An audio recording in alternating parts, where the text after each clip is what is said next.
بلش الربيع وقربت الصيفية بكل العالم ما عدا عنا. اليوم فقت على عرام تلج اعمل انبوكسينج لبرفيوم الربيعي من عند كيالي. بقنا حالي انه ربيع قرب.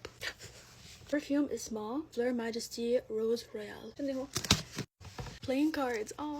قديه بتكون ظابطة لو انا كان اسمي كي، لانه خطيبي اسمه علي. من كي وعلي حسي انا انه منى رح تحط حالها as the queen. اكيد منى is the queen. فناجين هو كمان باخدهم على البيت الجديد. من ورا مكتوب انه النوتس هن جوسي بير، جوز، سويت بيتش، دراق، روز رويال، ورجوري، بينك بيوني. ما بعرف شي البيوني بالعربي بس ورد، بيربل ماسك، مسك، موف. مش حاببته ابدا للباكجينج الجديد. انا من اخر برفيوم غيروا الباكجينج ما حبيته. كتير صعب تطلع البرفيوم بس القنينة it's so cute. جرب ولا شامة وقت الجوري.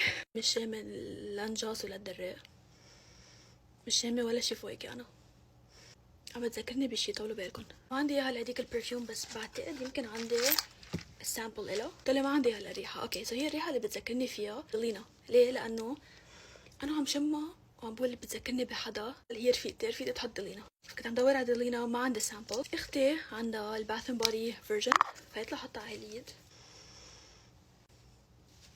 هلا كمان الباث اند بودي مش حتكون 100%، هو بيقربوا بعض. ما زال هي اتس دوب لدلينا. مفروض هاي تكون كمان مش رح اقول نسخة بس كتير بتقرب دلينا. إذا بتحبوا دلينا رح تحبوها، مثلي ما بتحبوا دلينا ما كتير رح تحبوها. هي رح اعطيها لاختي.